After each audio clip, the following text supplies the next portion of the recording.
1619 में एक यूरोपीय बहरी जहाज बरतानवी नौआबादी वर्जीनिया में गैर मुतवक्को सामान लेकर पहुंचा। कम से कम 20 अफ्रीकी जो अमेरिका में पहले गुलाम थे, इन कैदियों का ताल्लुक अब अंगोला कहलाए जाने वाले मुल्क से था। उन्होंने बहरे ओकियानूस का तवील और मुश्किल तरीन सफर झेला था और उन्हें इस जगह हजारों दूसरे गुलाम अफ्रीकियों की मानंद मजीद तकालीफ का सामना था, जो बाद में अमेरिका बनी। अफ्रीकियों की खरीदो फरोख्त और उनकी मुंतकिली का रिकॉर्ड उनके इस्तेसाल की खौफनाक कहानियां बयान करता है।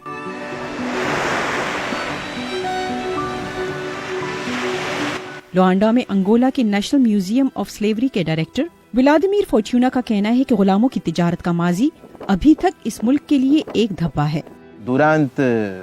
तकरीबन 4 सदियों तक ये खित्ता, जो अब अंगोला के नाम से जाना जाता है, बहुत शिद्दत से इस तरह की सरगर्मियों में मुलव्वस था और इस मुल्क को हर तरह से नुकसान पहुंचाया गया।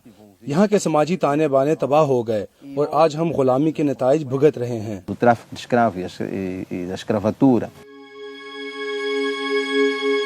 व्लादिमीर फोर्टूना का कहना है कि गुलामों ने सदियों के नौआबादियाती तसल्लुत के साथ मिलकर अफ्रीका में ऐसे तनाज़ात को परवान चढ़ाया जिससे वहाँ गुर्बत और अदम इस्तेहकाम बढ़ा। गुलामों की तिजारत से अफ्रीकी मुआशरे अदम इस्तेहकाम का शिकार हो गए। गुलामी और नौआबादियाती तसल्लुत के बायस मुमकिन न था कि अफ्रीकी मुआशरे अपने सियासी और लेबर सिस्टम्स की तंजीमें नो कर पाते।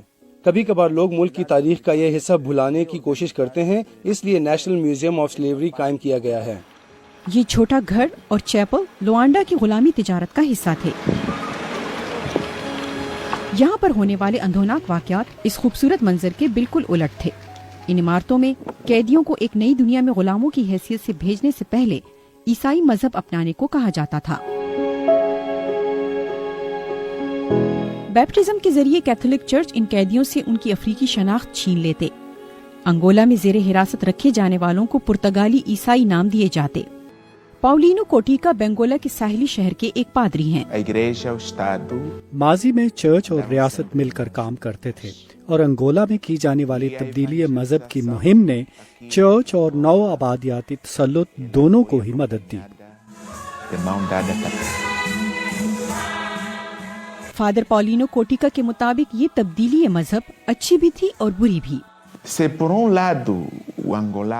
एक तरफ ये तब्दीली मजहब वालों को चर्च में शामिल होने में मदद करती है, दूसरी तरफ वो उनकी शनाख्त और सकाफत को तबाह कर देती है और बहुत सौ को इस तबलीग की वजह से मुश्किलात का सामना करना पड़ा। इसीलिए चर्च ने बाद-अज़ां इन गलतियों पर माफी मांगी। 1985 में पोप जॉन पॉल दोएम ने अफ्रीकियों से कहा कि वो सफेद फाम मसीहियों को गुलामी की तिजारत में मुलव्विस होने की वजह से माफ कर दें। क्वांजा नामी दरिया जो अटलांटिक समंदर में आकर गिरता है, लुआंडा के जुनूब में वाक़े है। ये एक अहम तिजारती रास्ता था और जो लोग इसके किनारे आबाद थे गुलामी की तिजारत में बह गए। ये दरिया का किनारा ही था जहाँ ज्यादातर गुलामों को पकड़ा गया, इन्हें अगवा किया गया और ये सब अफ्रीकियों की ही मदद से किया गया। इसलीडा हर्ट्स का कहना है कि गुलामी से ये इलाका अपने कीमती इंसानी असासे से महरूम हो गया। यहाँ से मजदूरों, ज़हीन लोगों और हुनरमंदों को ले जाया गया और आज हमें इस वर्क फोर्स की जरूरत है ताकि अफ्रीका बेहतर मुस्तकबिल की जानिब बढ़ सके। पुर्तगाल ने सरकारी तौर पर 1836 में गुलामों की स्मगलिंग पर पाबंदी लगा दी, लेकिन अंगोला अभी भी इस तारीख से निकलने की कोशिश कर रहा है। मायरा दिलासलिट की रिपोर्ट के साथ Nilofar Mughal, voice of America.